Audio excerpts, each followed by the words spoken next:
하나님의 말씀 봉독하겠습니다. 사도행전 3장입니다.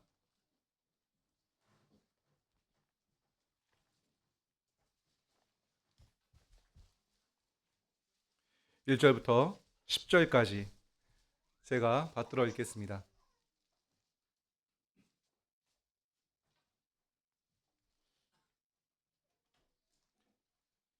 제9시 기도 시간에 베드로와 요한이 성전에 올라갈새 나면서 못 걷게 된 이를 사람들이 메고 오니 이는 성전에 들어가는 사람들에게 구걸하기 위하여 날마다 미문이라는 성전문에 두는 자라.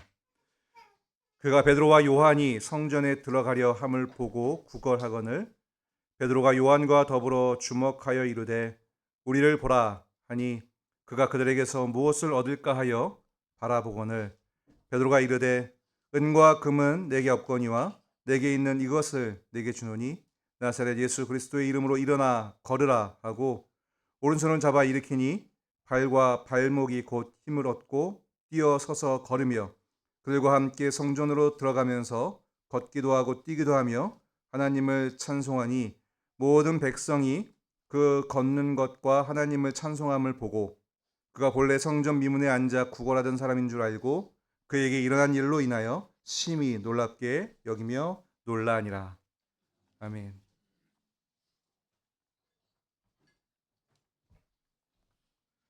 사도행전은 예수님께서 부활하신 후에 제자들 앞에 나타나서 40일 동안 하나님 나라의 일에 관하여 말씀하셨던 일로 시작됩니다. 그 후에 예수님은 제자들이 보는 앞에서 승천하셨습니다. 하늘에 오르셨어요.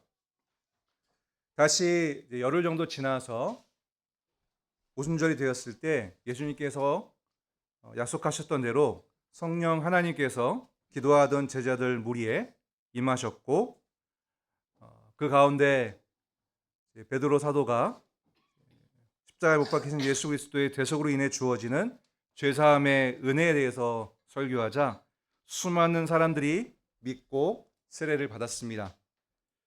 그때 신도의 수가 3천에 이르렀다고 누가가 기록을 하고 있습니다. 이로써 교회 시대가 활짝 열렸습니다. 오늘 본문은 그 가운데 교회 시대의 그 시작과 함께 일어났던 한 가지 사건, 곧 나면서부터 걷지 못했던 한 사람이 베드로와 요한 사도를 만나서 다시 걷게 되는 기적을 우리에게 전하고 있습니다. 아마 이 자리에 계신 대부분의 교우들이 이 사건을 제가 설명드리지 않아도 될 정도로 잘 알고 계실 것입니다. 이 사건은 교회 학교 학생들도 웬만하면 이 일을 알 거예요. 예전에 복음송 중에 이 오늘 보면 6절에 베드로 사도가 한 말, 은과 금은 내게 없거니와 내게 있는 것을 내게 주노니 나사렛 예수 그리스도의 이름으로 일어나 걸으라 라고 하는 이 말로 된 복음송이 있었어요. 찬송. 아마 웃으시는 분들이 다 계시네요. 다 아시죠? 그죠? 그래서 그 유명한 찬송 때문인지 이 이야기는 성경의 숱한 이야기들 중에서 상대적으로 거의 대부분의 한국 교인들이 알고 있는 그런 사건이라 해도 과언은 아닐 것입니다. 사실 찬송 때문이 아니더라도 이 사건은 굉장히 중대한 사건이에요. 중요한 사건이고 그렇기 때문에 여러 가지 면에서 살펴볼 가치가 있는 그런 이야기입니다. 당연히 여러 가지 가르침을 받을 수도 있고 또 하나님의 뜻을 구할 수도 있는 굉장히 의미 깊은 그런 사건인데요. 오늘은 이 짧은 이야기를 통해서 하나님께서 주고자 하시는 많은 그런 교훈들 가운데 이 밤에 이렇게 예배 자리에 나와서 하나님을 찾을 정도로 경건한 여러분들이 받을 만한 몇 가지 교훈들을 여러분께 전하고자 합니다. 첫째, 신자들은 경건한 시간들, 경건의 시간이라고 보통 부르죠. 말씀을 읽고 기도하고 또 그 말씀을 깊이 생각하는 묵상하는 그런 시간들, 그것이 매일 포진되어 있고 정해져 있고, 무엇보다 하나님께서 주신 은혜의 이 안식일, 주일에 한 교회가 모여서 하나님을 예배하는 그런 예배의 자리가 있죠. 이런 경건의 시간들을 성실히 지키면서 신앙생활을 신자들은 해야 합니다. 이런 경건의 시간들을 놓쳐서는 안 되고 피해서도 안 되고, 또 그때 해야 되는 그런 경건의 일들을, 기도하고 말씀을 듣고 읽고 또 하나님을 예배하는 일들을 게을리해서도 안 됩니다. 특히 오늘 본문을 통해서는 기도하는 일, 기도, 그리고 복음 전하는 일에 우리가 힘써야 된다는 교훈을 얻고자 합니다. 베드로와 요한 사도는 제9시에 성전으로 올라갔습니다. 예루살렘 성전이 시온산 정상에 자리하고 있거든요. 성전 주변은 이제 골짜기예요. 이런 말씀할 때 항상 자랑하는데, 이 이스라엘 땅에 가본 몇 안 되는 이 중에서 몇 안 되는 사람이 저여서 잘 알죠. 진짜 가보면 지금도 성전이 있는데, 물론 이제 한참 후대에 이제 복원된 그런 성전이긴 하지만, 성전 그 자리에 성전이 있는데요. 이제 거기를 가려면 좀 숨이 찹니다. 헐떡헐떡하면서 올라가야 돼요. 성전 문으로 이렇게 예루살렘 성전 들어가려고 하면 문 몇 개가 있는데 그 문마다 다 이제 언덕이 있어서 그 언덕을 따라 올라가야 합니다. 하지만 누가가 오늘 본문에서 올라간다라는 표현을 썼는데요. 단지 그 이유만은 아니고요. 성전은 하나님이 계시는 곳이고, 성전에 들어간다는 것은 하나님께 나아가는 일이죠. 하나님을 만나러 가는 일이고, 또 무엇보다 기도하기 위해서 오늘 본문에 나오는 것처럼 나가는 길이기 때문에 높으신 하나님을 뵌다는 뜻에서 올라간다라는 표현을 이해할 수도 있겠습니다.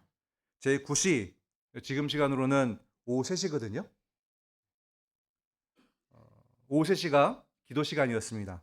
유대인들은 하루에 3번, 제3시 오전 9시, 제6시 정오, 그리고 제9시 오후 3시에 기도하기 위해 성전에 올랐습니다.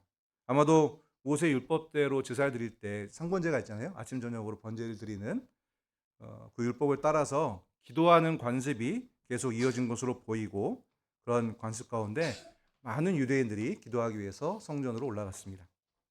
아마도 이 사도 베드로와 요한도 그 많은 무리와 함께 기도하기 위해서 성전으로 올랐겠죠. 그렇게 기도하러 성전에 올라가는 수많은 그 인파 가운데 베드로 사도와 요한 사도가 있었습니다. 올라갈세라고 하는 이 말은 미완료 형태라고 해요. 미완료 과거라고 해요. 형태가 반복적인 행위를 말하는 것입니다. 한 번 한 것이 아니고요. 매번 반복적으로 이 시간마다 성전에 올라갔음을 알 수 있습니다. 베드로를 비롯해서 예루살렘에 살았던 많은 그리스도인들, 교회 시대가 열렸다고 말씀드렸는데요. 이처럼 유대교의 이 전통을 따라서 기도하는 일을 게을리하지 않았습니다. 사도행전 2장 42절에 보면 그들이 초대교회 신도들인데, 그들이 42절 후반부에 보면 오로지 기도하기를 힘썼다라고 누가는 초대교회의 모습을 그리고 있습니다. 사도의 가르침을 받아 서로 교제하고 떡을 떼며 오로지 기도하기를 힘쓰니라. 또 2장 46절에 보면 날마다 마음을 같이하여 성전에 모이기를 힘썼다라고 되어 있어요. 이 말씀과 함께 연결해서 보면 기도하기 위해서 그들이 성전에 모였음을 우리가 짐작할 수 있죠. 비단 베드로와 요한 사도만이 아니라 모든 신도들이 정해진 시간을 따라서 기도에 힘썼음을 알 수 있습니다. 이처럼 초대교회 교인들이 보여주는 교회다움, 신자다움의 본 가운데서 단연코 돋보이는 것이 바로 기도하는 모습입니다. 기도는 신자가 하나님의 선한 능력을 힘입는 가장 일반적인 수단입니다. 모든 신자들에게 하나님께서 보편적으로 주신 은혜의 수단이 기도예요. 잠시 후에 자세히 살펴보겠지만 이 나면서부터 못 걷게 된 이 사람이 일어나 걷게 된 기적, 이 기적의 전 과정은 하나님께서 행하신 일입니다. 곰곰이 생각해 보면 베드로와 요한이 이제 그를 만났잖아요. 그를 만난 일, 또 그를 주목하여서 본 것, 또 담대히 복음을 전하는 것, 또 이 나면서부터 못 걷게 되는 이 사람이 사도가 전한 말, 사실상 복음의 말인데요. 이 말을 믿음으로 받은 일, 그때 그의 발과 발목에 힘이 들어가서 그가 힘을 얻게 된 일, 이 모든 일이 사실 하나님의 작정 가운데, 하나님의 능력 가운데 비롯된 일인데, 사도와 초대교회 신자들은 기도를 통해 이런 일들을 경험하게 된 것이에요. 다시 말하면 분명 사도와 이 신도들이 기도하였기 때문에 그 기도 가운데 이런 일이 벌어진 것입니다. 우연한 일처럼 보이잖아요. 사도들과 이 한 장애인이 만난 이 일, 그냥 사람들이 눈으로 보면 그냥 일어난 일, 수없이 많은 일들 가운데 그냥 하나 이렇게 여길 수 있겠지만, 그러나 그렇지 않고 이것이 하나님께서 역사하신 일로서 무엇보다 사도들이 그렇게 인식하고, 잠시 말씀드리겠습니다. 그를 이제 주목하는 것은 성령의 은혜거든요. 그들의 능력이 아니고.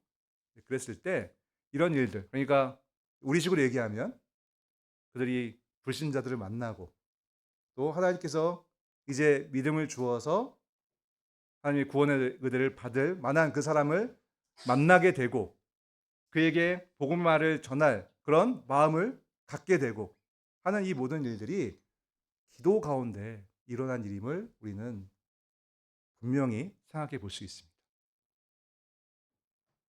쉽게 말하면 이들이 기도하였기 때문에 복음을 전할 수 있었고, 이들이 기도하였기 때문에 한 사람이 하나님 말씀을 통하여서 구원의 은혜로 들어오는 그런 일이 있을 수 있었다는 뜻이에요. 기도하지 않는데 이러한 일이 일어나지 않는다는 뜻이기도 합니다. 사실 나면서부터 못 걷게 된 이 사람은 이 구원의 은혜를 구하지 않았을 수 있어요. 이 사람은 일단 구걸을 했잖아요. 처음에 사도들에게도 구걸을 했죠. 그리고 사도가 근거는 내게 없다라고 말했을 정도로 아마도 여전히 초반부에는 그가 바라는 마음속에는 물질, 자신을 살린다고 생각하는 그런 돈, 필요, 그것을 바라는 마음으로 가득했을 것입니다. 그러니까 지금 사도들이 신자들과 함께 기도하는 가운데 이미 오순절 성령 남임 사건 가운데서 성령이 임하시고, 그로 말미암아 그리스도로 말미암아 베풀어진 구원의 은혜가 믿는 자들에게 이제 확실하게 자리 잡게 되고, 그래서 교회가 지상에 처음으로 나타나게 되었는데요. 그 가운데 이 아름다운 교회가 더욱더 널리 전해지도록, 더욱 성장하도록 이들은 분명히 기도를 했을 것이에요. 그런 기도 가운데 이 복음을 전할 만한 자를 만났을 때 기쁨으로 복음을 전하게 된 것이죠. 그와는 달리 지금 이 은혜를 입는 이 사람은 아마 그런 간구를 하지 않았을 수도 있어요. 여전히 지금 나를 살린다고 생각하고 있는 그런 물질, 그것만을 바라는 마음으로 가득했을 수 있겠죠. 그래서 이런 경우도 있습니다. 하나님께서 구하지 않아도 주시는 경우가 있습니다. 엄밀히 따지면 사실 우리도 마찬가지죠. 우리가 뭐 전도를 통해서 혹은 설교를 못 듣고 아니면 뭐 부모님을 통해서 모태신앙으로 신앙을 갖게 되었다. 여러 가지 이유들, 원인들을 찾아서 우리 구원의 그런 수단들, 구원의 이유들을 찾기도 합니다만, 그런데 그 시작점에 우리가 하나님의 은혜를 입을 때 사실 우리가 바란 건 없거든요. 듣는 그 순간에 처음 듣을 때 갖고 싶다, 구원의 은혜를 알고 싶다. 그것이 나의 것이고 싶다라는 그런 믿음이 생겨났을 때 그때 내가 바라고 간구하고 기도의 형식으로 나타나게 될 터인데요. 그런데 그 이전의 삶이 우리들에게 있고 그것을 듣는 그 순간에도 많은 경우는 우리가 바라지도 않을 때 하나님께서 먼저 은혜를 주시는 경우가 사실은 대부분입니다. 무엇을 구해야 될지, 어떻게 구해야 될지 전혀 모르는 우리들이 하나님께서 주권적으로 주시는 은혜, 아무것도 없는 이에게, 구하지 아니하는 이에게 오직 은혜를 주시는 그 구원을 경험케 하십니다. 근데 여러분, 다른 한편에서는 기도하는 자들이 있었잖아요. 그렇죠? 우리가 이것을 종합적으로 생각할 필요가 있어요.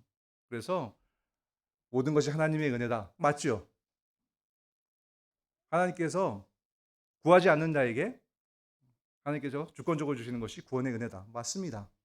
그러나 오늘 이 이야기를 통해서 우리가 종합적으로 보았을 때 분명히 알 수 있는 것은 기도하는 가운데 하나님께서 이런 구원의 은혜를 베푸신다는 거예요. 특히 구원의 은혜를 받는 자와 전하는 자가 있었을 때 전하는 자의 기도가 얼마나 중요한지를 오늘 본문을 통해서 우리가 깨닫게 됩니다. 하나님께서는 자유롭게 일하십니다. 하고자 하시는 자를 긍휼히 여기시고요. 하고자 하시는 자들을 또 완악하게 하세요. 그러나 우리 편에서는 기도하지 않으면 하나님의 긍휼이 임하지 않는다라고 말하는 것이 결코 틀린 말이 아닙니다. 기도하지 않으면 하나님께서 우리가 전하는 그런 복음이 한 사람을 움직이는 그런 능력이 되도록 하는 데 있어서 아무런 효과가 없다라고 해도 과언이 아닌 것이죠. 이런 사실을 볼 때 이 밤예배에 나와서 이렇게 하나님을 예배할 정도로 하나님을 사랑하시고 하나님을 경외하는 여러분께 더욱더 격려를 드리고 또 용기를 드리고 싶은 마음이 가득합니다. 더욱더 여러분 이런 정해진 시간에 하나님을 예배하고 하나님 말씀을 듣고 또 무엇보다 기도하는 그런 경건의 시간을 계속해서 가져가십시오. 지금도 잘하고 계신데 더욱더 그런 생활을 넓혀가지고 더욱더 그것을 돈독히 하십시오.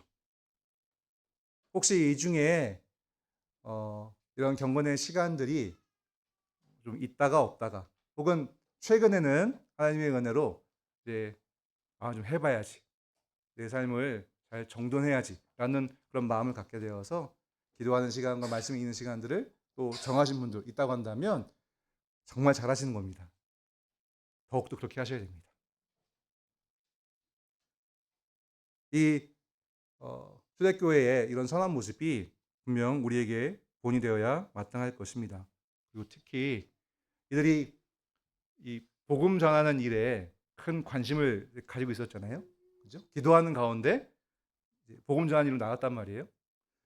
많은 그런 주회가들은 지금 사도들이 이 기도 시간에 성전에 나갔을 때 기도하러 나간 것과 함께 많은 사람들이 모였을 때 복음을 전하기 위해서 더욱더 그 시간에 나갔다라고 해석을 하고 있습니다. 칼빈 선생님도 그렇게 해석을 하고 있어요. 정황을 보면 그런 해석이 타당하게 여겨집니다. 왜냐하면 바로 그 뒤, 오늘 이 사건 뒤에 3장 후반부를 쭉 보게 되면 바로 이 일이 비롯되어서 복음을 전하는 일이 나타나거든요. 설교합니다. 베드로 사도가. 그 이전에도 오순절 성령감 사건 때에도 이 사도들의 일은 복음을 전하는 일이었거든요. 말씀을 전하는 일이었어요. 설교하는 일이었단 말이죠.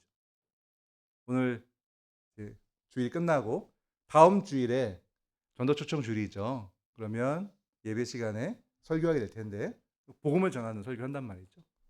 그와 같은 일이 사도들의 가장 기본적인 책무였고요. 사도들은 항상 그것으로 마음이 가득한 이들이었습니다. 그렇기 때문에 더욱더 하나님의 능력을 기대하면서 간절히 기도했던 것이죠. 그래서 복음을 전할 틈을 항상 노렸고 많은 사람이 모여드는 이 성전에 기도하러 가는 이 시간에 그는 즐겁게 기도하면서도 또 복음을 전할 그 기회를 엿보고자 성전으로 나갔던 것이죠. 우리도 마찬가지입니다.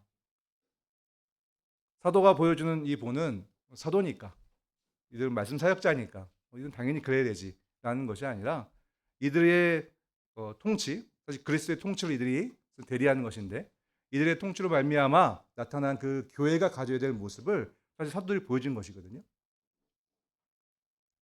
우리도 항상 이들처럼 복음을 전하는 틈을 봐야 돼요.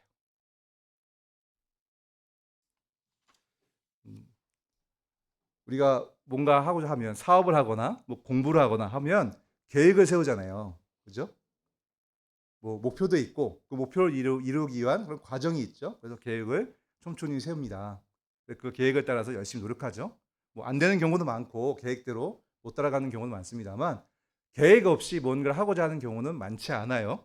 무턱대고 하지 않잖아요. 그렇죠? 그래서 계획을 따라서 일을 이루고자 합니다. 복음을 전하는 일도 마찬가지입니다. 경건의 일을 우리 삶 가운데 계획하여서 경건의 시간들을 삶의 중요한 시간에 자리하고 성실하게 그것을 함으로 말미암아 신앙생활을 하는 것, 이것이 굉장히 중요하고요. 거기에 복음을 전하는 일도 항상 자리하고 있어야 돼요. 전도 초청주일이 지나면 뭐 저도 뭐 부끄럽고 저도 그렇습니다만 또 저희는 이제 잊고 바쁜 일상생활을 살아갈 수 있죠. 그런데 그렇게 할 것이 아니라 1년에 한 번 하는 그런 행사로 그칠 것이 아니라 이 행사는 온 교회가 1년에 한 번 한마음으로 복음을 전하는 그 일에 함께 협력하고자 세운 그런 행사에 불과하고요. 모든 교회는 바로 여러분의 삶의 그런 중요한 자리에 중요한 시간에 계획을 잘하여서 만날 만한 사람이 있고 많은 사람 만날 수 있으면 더 좋죠. 그런 자리를 잘 계획하고 또 준비하여서 복음을 전할 그런 생각들을 하셔야 돼요. 이게 교회의 모습입니다.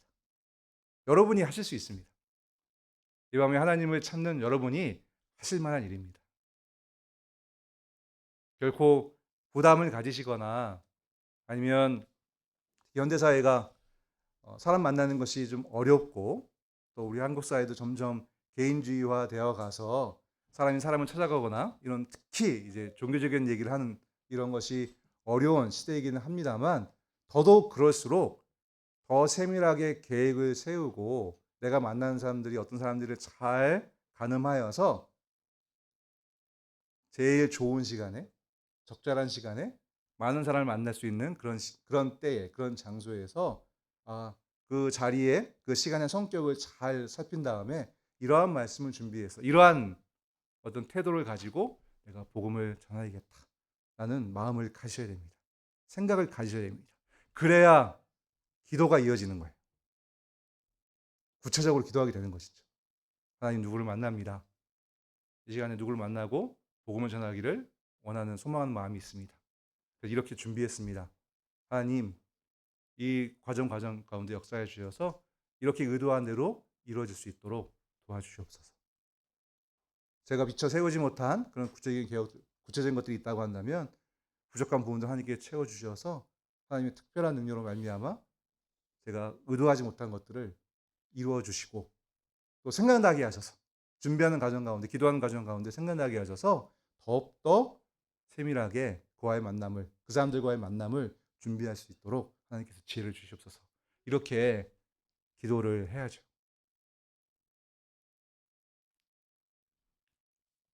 모르겠습니다만 아까 말씀드린 것처럼 이 사도들이 이 성전 미문, 아름다운 문이라고 붙여진 이쪽으로 한두 번 지나간 것이 아니었을 것이고요.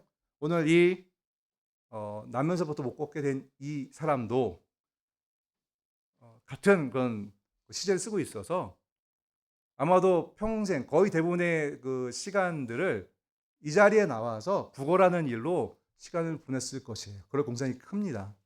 그렇다고 한다면 오늘 이 사건이 짐작컨대 그냥 단회적인 어쩌다 벌어진 우연한 사건으로 보기는 어렵고 하나님께서 사도들에게 마음을 주셨고 가장 적절한 때에 성령의 감동 가운데 그렇게 되겠죠.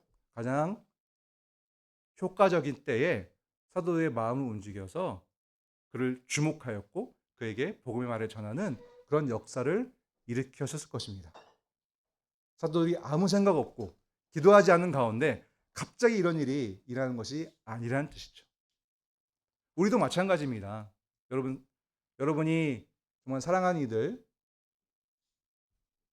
정말 구원의 은혜를 누렸으면 좋겠다라고 하는 그런 이웃들이 있으십니까? 마음만 갖지 마시고요. 그냥 부담만으로 그런 소망을 두지 마시고요. 기도하면서 구체적으로 계획을 세우십시오. 그와 만날 계획을 세우시고 그리고 말을 전할 만한 좋은 때를 찾으시고 또 그에게 전할 말들을 예비하시고 준비하시고 그것이 잘 진행될 수 있는 많은 여러 가지 환경들을 고민하셔서 어떻게 하면 이 말이 잘 전달될까? 어떻게 하면 이 말을 전할 때 분위기가 참 좋을 수 있을까? 혹시 어떤 사람과 같이 하면 좀 더 효과적이지 않을까? 많은 생각들을 하시면서 은혜를 구하십시오. 그러면 분명히 이 사도들과 같이 가장 좋을 때, 적절할 때 여러분에게 의지를 주시고 전할 말을 주시고 그 말씀으로 말미암아 하나님께서 준비하신 그 영혼이 돌이키는 그런 역사를 경험하시게 되실 것입니다. 복음을 전하기 힘든 시대라고 했을 때 어쩌면 거꾸로 우리가 초대교회의 모습, 사도들의 이 본을 간과하고 아무런 준비 없이 아무런 기도 없이 그저 복음을 전하겠다. 어쩌다 보면 되겠지. 하나님께서 언젠가 하시겠지라고 하는 그런 나태한 마음으로 살아가기 때문에 복음을 전할 만한 기회를 얻지 못하는 것일 수도 있겠다라고 하는 그런 자기 비판도 해보게 됩니다. 이 자리에 나와서 하나님을 예배하는 여러분에게 이러한 도전을 드리고 싶습니다. 준비하십시오. 복음을 전할 그런 틈을 노리십시오. 기회를 엿보십시오. 그리고 기도하십시오. 둘째, 신자들은 다른 눈을 가져야 됩니다. 바라는 것들의 실상이자 보이지 않는 것들의 증거인 믿음의 눈을 가져야 됩니다. 히브리서 11장 말씀이죠. 특히 긍휼의 눈을 여러분께 강조해 드리고 싶습니다. 나면서부터 못 걷게 된 그 이가 성전 미문에 항상 있었죠. 그는 물질을 바라고 있었습니다. 그러한 눈을 가지고 있었어요. 지나다니는 모든 사람들을 바라볼 때 지금 어떻게 사람들을 구별했겠습니까? 어떤 사람에게 좀 시선을 고정하고 어떤 사람들은 좀 그냥 한눈 팔고 그랬겠습니까? 자기 짐작에 저 사람은 나에게 뭔가 좀 줄만한 사람. 모르겠습니다. 얼굴이 좀 이렇게 선해 보였는지 아니면 외양이 좀 화려하여서 좀 줄만한 그런 여유가 있는 것을 주목하였는지 모르겠습니다만 어쨌든 그러한 어떤 소망을 가지고 사람들을 바라보았겠죠. 그런데 다른 안목으로 이 사람을 주목하는 사람들이 있었으니 바로 그들이 사도들입니다. 사실 이 나면서부터 못 걷게 된 이의 그 시선은 이 사람만의 시선은 아닙니다. 이 사람은 다른 사람들과 비교했을 때 그 바라는 것이 현저히 아주 많이 없죠. 그러니까 더욱 간절할 뿐이지 이 거리를 걸어가던 수많은 사람들도 사실은 비슷한 마음을 가지고 있었을 것입니다. 정도의 차이가 있을 뿐 많은 사람들이 나를 살린다고 여겨지는 이런 물질 혹은 돈, 양식 이런 것들을 바라는 마음을 가지고 있을 것이고 그 마음이 투영된 눈을 가지고 있는 것이죠.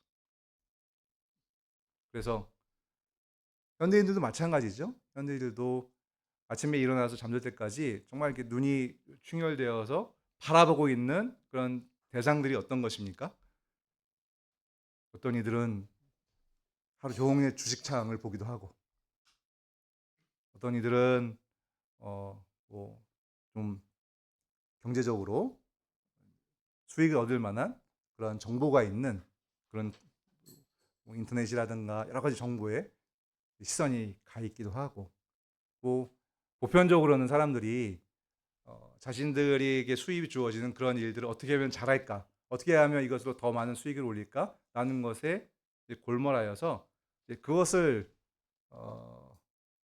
만족시켜주는 그런 눈으로 세상을 바라보게 되죠. 그래서 여러분, 자기 직업을 가지고 눈을 이제 뜨고 보기 때문에요. 그래서 자기 직업에 그런 어떤 속하는 그런 직종들의 뭐랄까요, 간판이랄까, 혹은 그런 업종들이 잘 보입니다. 저는 뭐가 잘 보일 것 같으세요? 운전하고 가면서 쭉 이렇게 훑어보잖아요. 그러면 제 눈엔 뭐가 보일 것 같으세요? 제 눈엔 교회가 보이죠. 아, 저기 교회가 있구나. 아, 저기 교회가 새로 들어왔네. 저기 교회 자리였는데 딴 게 들어왔다. 저는 보통 그러거든요. 네. 아마 여러분은 여러분의 직업에 맞춰서 보이는 것들이 다실 거예요. 우리는 보고 싶은 걸 봅니다. 보이는 걸 보는 게 아니에요. 보고 싶은 걸 봅니다. 그런데 사도들은 그를 주목하였을 때 다른 눈을 가지고 있었어요. 사도가의 말이 무엇입니까? 그 유명한 말이 무엇입니까? 금과 은은, 물질은 내게 없거니와. 성령의 능력 가운데, 성령의 영광 가운데 이 사도들에게 하나님께서 깊은 그런 안목을 주신 것이죠. 그가 바라는 것이 무엇인지를 바라볼 수 있는 그런 지혜를 주신 것입니다. 그런데 그들에게는 그런 것 소용이 없다. 바라는 바가 아니다. 그것은 우리가 주목하는 것이 아니다. 라고 말하고 있어요.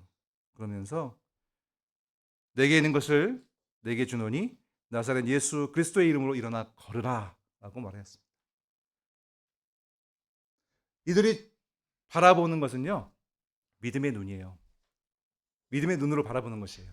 그들은 그리스도 예수의 일을 바라보는 일이었습니다. 이것이 어떤 것인지 좀 더 구체적으로 보도록 하겠습니다.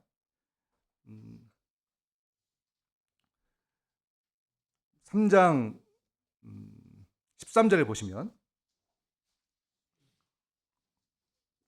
아까 말씀드렸던 것처럼 이 일로 말미암아 이제 베드로 사도가 또 설교를 하게 되는데요.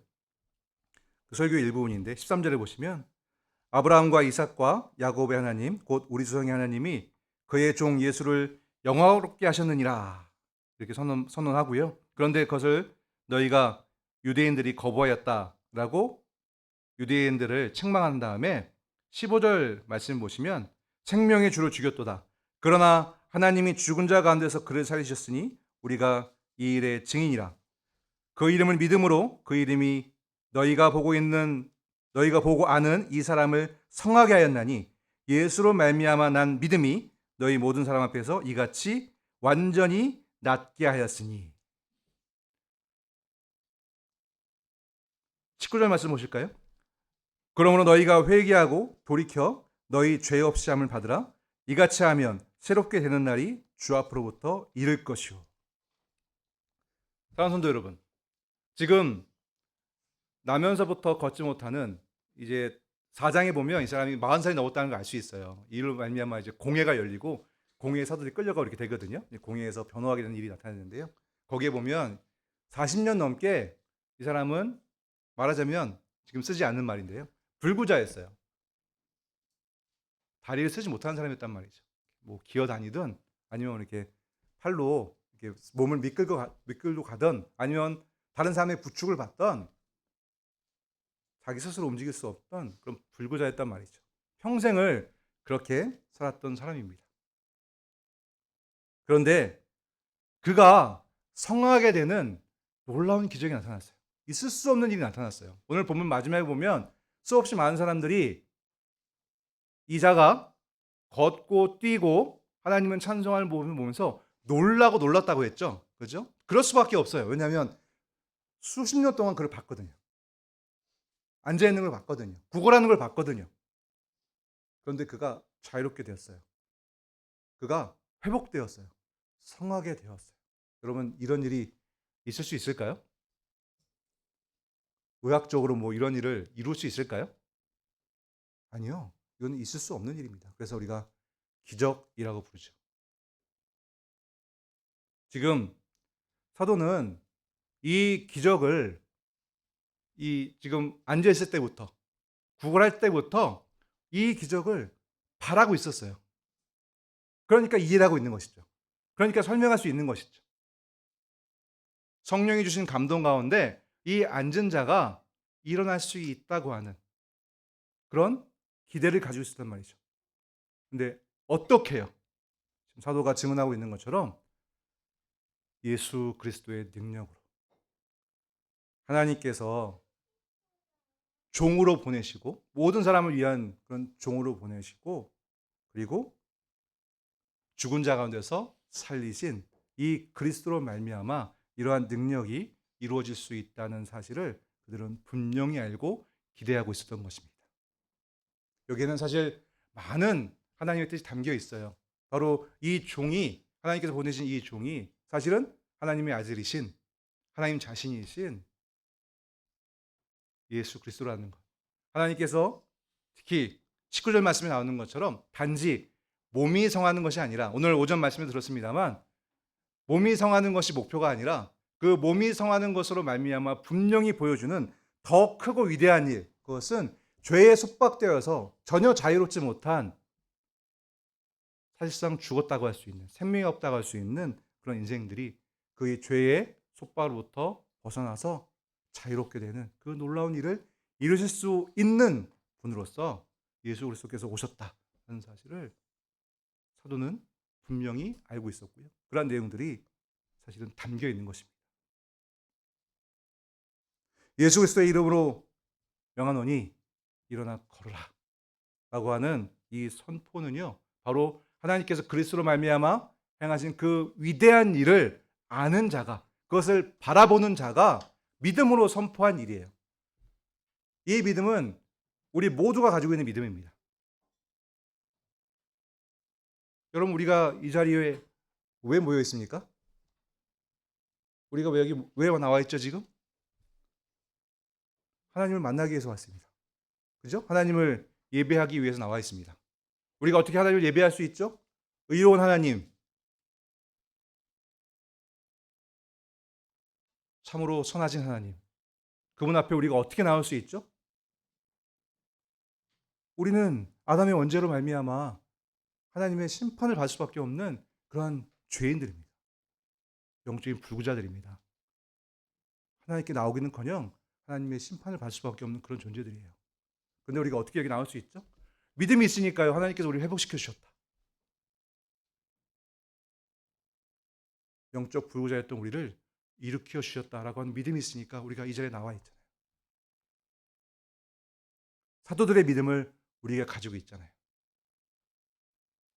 사도들은 이 믿음의 눈으로 바라보았기 때문에 지금 이 구걸하는 자에게 세상의 눈으로서 구걸하는 그것을 채워주는 것이 아니라 물질을 주는 것 그것이 아니라 하나님이 줄 수 있는 가장 최고의 선물 바로 예수 그리스도로 말미암은 회복의 은혜를 그에게 선언하는 것입니다.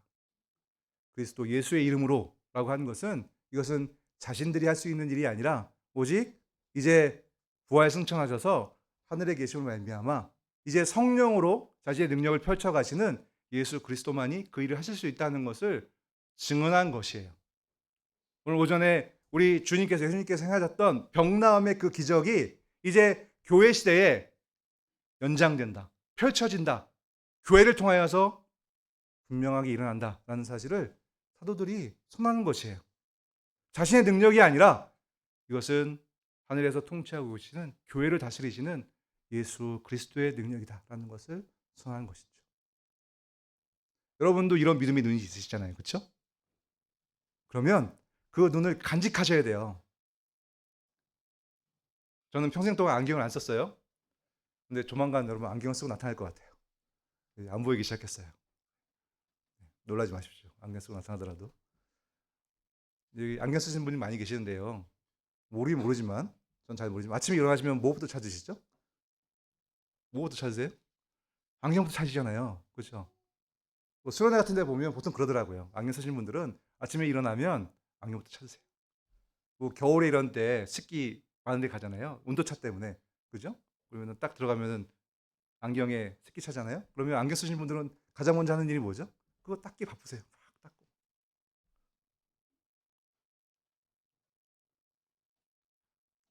신자들에게 믿음은요, 안경과도 같은 거예요.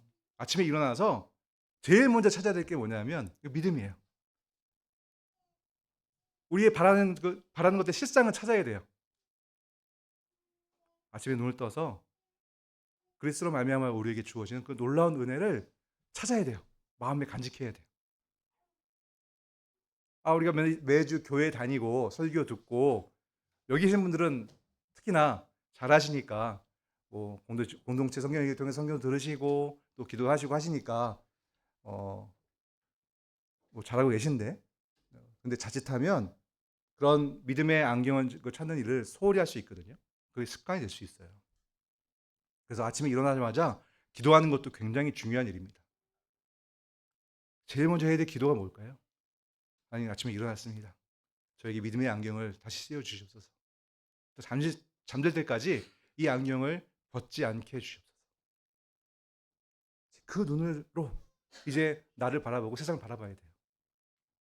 그러면 이 날 때부터 못 걷게 된 이처럼 뭐 물질에 얽매이거나 돈을 따라 살아가거나 명예를 따라 살아가거나 아니면 세상의 유행을 따라 살아가거나 그러지 않아요. 왜냐하면 우리를 이끄는 믿음의 내용이 있기 때문에 그런 것이죠. 여러분 그렇게 하고 계십니까? 그렇게 하시리라 믿고, 또 만약에 그렇지 않다고 한다면 그렇게 하시기를 당부드립니다.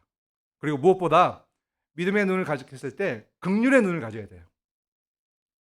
우리가 믿음의 눈을 가지면 이렇게 은혜 밖에 있는 자들을 보면 불쌍히 여겨야 돼요. 그가 아무리 부자라도, 그가 아무리 똑똑해도, 그가 아무리 뭐 가진 것이 많아도, 능력이 많아도, 많은 사람들을 뭐 이끌고 다녀도 그가 그리스도가 없어서 영적으로 불구자면, 여전히 죄에 얽매여 있으면 내 믿음의 눈으로 그걸 바라봤을 때 불쌍히 여겨야죠.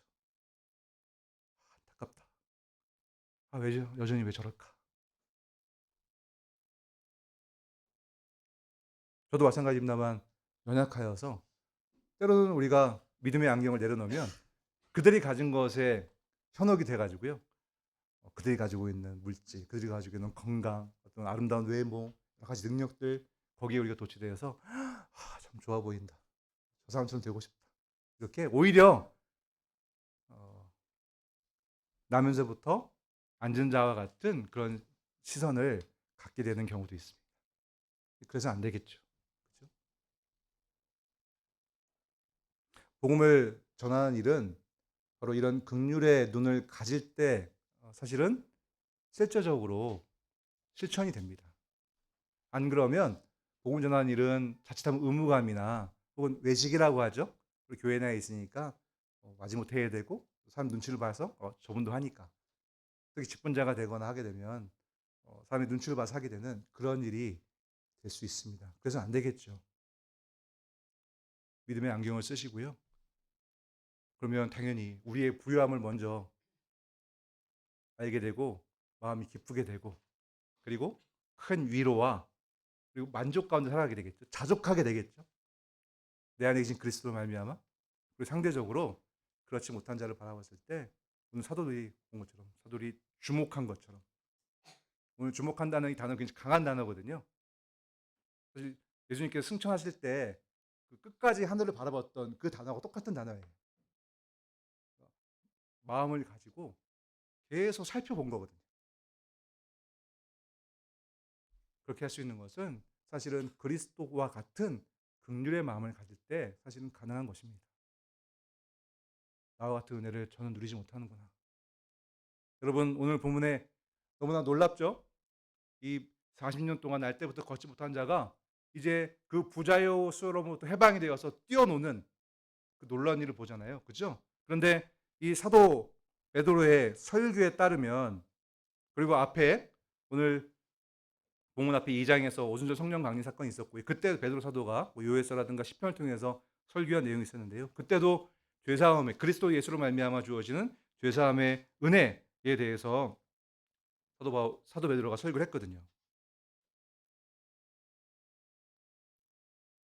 이 놀라운 은혜, 죄로부터 자유롭게 되는, 그래서 마치 몸이 불구였던 사람이 그 불구로부터 해방되어서 뛰어노는 것처럼 이제는 죄의 무게를 다 벗어번져버리고 죄의 용서를 받고 정말 홀가분한 마음으로 마지막 때에 주님의 그 심판대 앞에서 나는 죄인으로 판단받지 않으리라. 그리스도 예수의 의로 말미암아 나는 그 심판대에서 의롭다 칭함을 받고 하나님의 우편에 거하게 될 것이다 라고 하는 그 자유함, 그것이 오늘 사실 이 기적 사건에서 보여지는 진실이거든요. 여러분, 이 사람이 사실은 사도들이 이렇게 손을 내밀었을 때 그 손을 붙잡고 일어나잖아요. 그것은 믿음을 가졌다는 뜻이에요. 그 사도들의 말을 들었다는 뜻이거든요.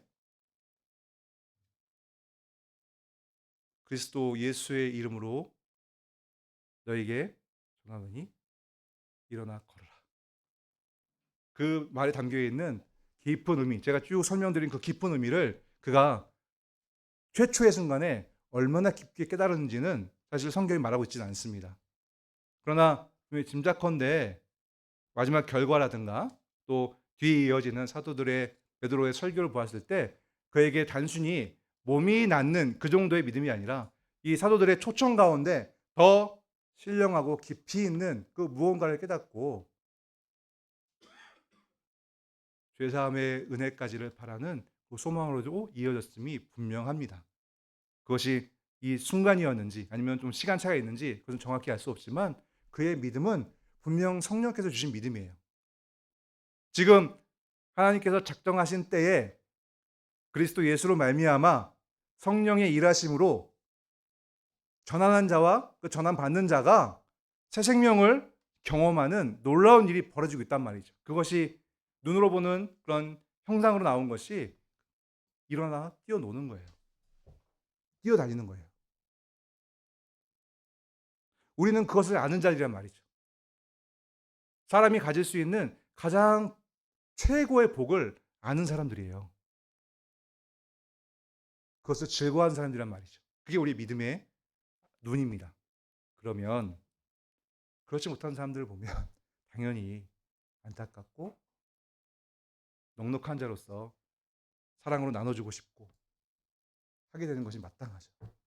그것이 주님께서 우리에게 보여주신 마음이니까요. 사랑하는 성도 여러분, 다시 한번 여러분께 당부드립니다. 여러분이니까 더욱더 기쁨으로 당부드릴 수 있습니다. 아침에 일어나서 잠들 때까지 이 믿음으로 말미암아 주어지는 그 시선을 결코 놓지 마십시오. 다 연결되어 있습니다. 여러분의 매일의 삶 가운데 경건의 시간들이 자리가 있고 새벽 기도부터 시작해서 개인적으로 아침에 일어나 성경을 읽고 기도하고 말씀을 보고 또 제일 적정한 시간에 그 말씀들을 묵상하는 그런 시간들, 또 공적인 이런 예배의 자리, 수요 기도회 이런 자리들, 여러분의 삶 가운데 다 자리하게 하셔서 여러분의 그 경건의 시간들을 따라서 신앙생활을 할 때 여러분의 믿음의 눈을 잃어버리지 않게 되는 거예요. 이런 것들을 떠나게 되면 사실은 100이면 100 그 믿음의 눈을 쓰고 있는 것이 약화되기 마련입니다. 그러지 마시고 지금 하고 계신 것처럼 더욱더 강화하셔서요. 더욱더 여러분의 그 경건의 시간들을 많이 포진시켜 주시고요. 그것을 포스트로 해서 그것들을 이제 기초로 하여서 매 시간마다 믿음으로 살아가는 그 순간들을 놓치지 않는 여러분이 되기를 간절히 간구합니다. 마지막으로 하나만 더 말씀을 드리고 말씀 마치려고 합니다. 셋째라고 할 수 있을 텐데요. 그것은 이러한 나면서부터 못 걷게 된 이와 같은 시선으로 살아가는 이들이 교회 밖에만 있는 것은 아닙니다. 교회 안에도 이 외형적인 교회, 지상교회, 이 안에도 그런 이들이 사실 많이 있습니다. 당연한 거죠. 왜냐하면 믿음은요, 성장하는 거거든요. 성경도 그렇게 비유하고 있잖아요. 그렇죠? 믿음은 어떤 경우는, 특별한 경우는 굉장히 충실하게 갖춰진 그런 모습을 하나님께서 은혜를 주시는 경우도 있지만, 없잖아 있지만, 대부분은 처음에 말씀이 조금 들어가고 그 말씀이 이제 씨앗이 되고 점차 그것이 뿌리를 내려서 큰 줄기가 되고 큰 나무가 되고 열매를 맺는 것처럼, 혹은 아이가 태어나면 처음엔 연약하고 작지만 점차 음식을 먹고 장성한 그런 사람이 되는 것처럼 믿음의 삶도 성장이 있고요. 믿음도 성장이 있습니다. 당연히 교회 안에는요, 믿음의 그런 정도가 다른 이들이 뒤섞여 있을 수밖에 없어요. 우리들 가운데 교회 안에는 여전히 세상의 눈을 한 반쯤 가지고 계신 분들도 계십니다. 그 안에서 갈등하시는 분도 계십니다. 믿음의 눈을 가졌다가 어떤 시험과 환란에 봉착하여서 맞닥뜨려서 그것을 이내 내려놓고 다시 세상의 눈으로 갈아 끼려고 하시는 그런 분들도 계십니다. 그러면 우리가 어떻게 되겠습니까? 당연히 그들도 더욱더 그들을 주목하여 바라봐야죠. 그죠? 우리가 교회 생활을 하다 보면 우리에게 편하고 우리랑 좀 잘 맞고 사실 좋은 의미일 수도 있는데요. 우리 장성한 그런 신앙의 내용들을 기쁨으로 나눌 수 있는 그런 대상들과 만나는 것만을 즐거워할 수 있게 되는 그런 경우가 많습니다. 그런데 여러분, 그런 교회 질서 가운데 항상 가르치는 일이 있고요, 돌보는 일이 있고 섬기는 일이 있는 것을 우리가 고려할 때 우리가 너무 그런 것에만 안주하거나 좋아해서는 안 될 것입니다. 다시 한번 말씀드리자면 이 밤예배 나오셔서 하나님을 예배할 정도로 하나님을 사랑하시는 여러분들이 한다면 여러분의 삶을 잘 조정하시고 규모를 잘 조정하셔서 또 여러분의 믿음의 눈을 딱 강하게 켜시고 내 주변에 내 주위에 혹시 시험에 드니 혹은 여러 가지 이유로 어려움에 처하니 교회 안에서요. 믿음의 눈으로 완전히 무장하지 못하고 갈등하고 있는 이가 있는지를 살피셔서 그들에게도 효과적으로 더 복음을 강화하고 내가 가지고 있는 그런 믿음의 눈을 더 소개하고 또 위로하는 그런 일을 해야겠다라는 마음도 여러분이 가지셔야 합니다. 그런 분들이 계신지를 여러분이 관심을 가지고 주목하여서 지켜보셔야 해요. 꼭 직분자가 아니더라고 하더라도 여러분 주변에 그런 분들이 있다고 하시면 그냥 놓치지 마시고 간과하지 마시고요. 여러분께 성령이 계시고 그리스도와 연합이 여러분이 자리하고 있으니까요.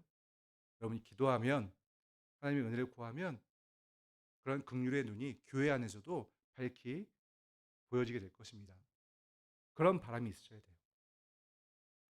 그래서 늘 교회 안에 혹시 어, 좀 힘들어하신 분이 안 계신지, 그 이유가 오늘 본문에 나오는 그런 이와 같이 여러 가지 세상의 일들이나 그런 것들에 얽매여서 그런 것은 아닌지 잘 대화하고 살피면서 만약 그런 것이 있다고 한다면 오늘 이 말, 금과 은은 내게 없지만 내게 있는 것을 주노니 나사렛 예수의 이름으로 일어나 걸으라 라고 한 이 말에 담겨있는 그런 복음의 내용을 전하시는 여러분이 되셔야 할 것입니다. 그랬을 때 교회가 건강해집니다. 예, 눈치채셨겠지만 돌아오는 주일이 전도 초청 주일이어서 오늘 본문을 가지고 이런 교훈을 여러분께 드렸습니다. 이제 일주일 남았는데요. 일주일이 짧다면 짧을 수 있지만 또 긴 시간이기도 합니다. 일주일 동안 오늘 말씀을 들으셨으니까요. 잘 오늘 세 가지 교훈을 잘 간직하시면서 앞으로 여러분의 신앙생활을 규모 있게 그리고 정규적인 어떤 경건의 시간들을 잘 자리하시고 그것을 성실하게 수행하심으로 신앙생활을 하시고요. 특히 그 가운데 복음을 전할 기회를 이번 행사뿐만이 아니라 삶 전체에 걸쳐서 늘 이렇게 찾아가시는 그런 여러분이 되시기를 당부드립니다. 특히 기도하십시오. 그 가운데 하나님께 열정적으로 기도하십시오. 하나님의 은혜가 아니면, 하나님의 역사가 아니면 이런 일들은 이루어질 수 없으니까요. 그리고 이제 믿음의 눈을 놓지 마시고요. 여러분이 즐거우셔야 됩니다. 이 안타까운 이들을 긍휼히 여길 때 여러분이 즐거우셔야 돼요. 여러분이 기쁘셔야 돼요. 그래야 그 안타까움이 좀 뭐랄까요? 실감나게 그들에게 전해질 것이에요. 여러분 좋은 데 갔다 오시면 좋은 사람들한테 그거 전하고 싶잖아요. 보았던 것, 경험했던 것 막 말하게 되잖아요. 그렇죠? 그와 같은 상황으로서 복음을 전하는 일들이 있어야 될 것입니다. 그리고 특별히 한 교회 안에 오늘 이 나면서부터 못 걷게 된 이와 같은 그런 시선으로 좀 살아가고 있는 분들은 안 계신가? 그렇게 떨어진 분들은 안 계신가를 좀 살피면서 그들에게도 좀 긍휼의 눈을 펼치셔서 그들을 주목하고 그들에게 나아가서 복음의 말을 전하는 여러분이 되시기를 간절히 소망해 봅니다. 기도하겠습니다. 하나님, 우리 모두가 나사렛 예수 그리스도의 이름으로 일어나 걸은 자들입니다. 죄의 얽매에 있었던 죄로 말미암아 죽어 있었던 우리가 이제 자유롭게 되어서 하나님의 은혜 가운데, 하나님의 의 가운데, 하나님의 생명 가운데 힘차게 일어나 뛰어노는 그런 우리들이 되었습니다. 얼마나 기쁘고 즐거운지요. 얼마나 우리 마음 가운데 큰 위로와 또 안식이 있는지요. 하나님, 그러한 은혜를 입은 자로서 이 모든 사실을 아는 자로서 그 믿음의 눈을 가지고 살아갈 수 있도록 하나님께서 현장교회의 온 교우들을 이끌어 주시기를 간절히 바랍니다. 아침에 일어나서 눈이 나쁘신 분들이 안경을 쓰듯이 일어나자마자 기도하며 말씀을 펼쳐서 믿음의 눈으로 무장하여서 이제 세상이 바라보는 그런 시선이 아니라 오직 하나님께서 바라보시는 그 시선으로 사람들을, 주변 사람들과 나 자신을 바라보면서 내게 베풀어진 은혜로 만족하고, 그리고 그 은혜가 없는 자들을 향하여서 긍휼의 시선을 베푸는, 그들을 주목하는, 그래서 그들에게 어떻게 하면 나와 같은 은혜가 전해질까라고 하는 그런 일념으로 여러 가지 계획들을 하고 또 생각을 하고 다가가고 무엇보다 기도하는 우리가 될 수 있도록 하나님께서 이끌어 주시기를 간절히 기도하옵나이다. 오늘 말씀 가운데 나면서부터 못 걷게 된 이가 일어나서 힘차게 일어나서 하나님을 찬송하게 된 그 일이 교회가 누리는 너무나 놀라운 기적이요 영광스러운 일이라는 것을 잊지 아니하고 살아가는, 특별히 이 시대의 물질주의와 또 인본주의와 여러 가지 허망한 사상들이 사람들의 시선을 강탈하고 있는, 빼앗아가고 있는 이런 세대 가운데서 하나님, 그들에게 다가가서 그들의 허망함을 우리의 기쁨 가운데 전할 줄 아는 지혜로운 자가 될 수 있도록 우리 모두를 이끌어 주옵소서. 또 우리 현상 교회 가운데 어, 여러 가지 이유로 말미암아 시험 가운데 들고 이런 믿음의 눈으로 충만하게 살아가지 못하는 지체들이 있는 것을 알고 은혜를 구합니다. 하나님, 그들에게 다가가는 이들이 많이 있게 도와주시고 그들이 여러 가지 하나님의 은혜의 수단으로 말미암아 다시 일어서서 하나님이 주시는, 그리스도로 말미암아 주시는 그 놀라운 은혜로 만족하는 일이 있을 수 있도록 하나님께서 은혜 내려 주시옵소서. 감사드리며 예수 그리스도의 이름으로 기도드립니다. 아멘.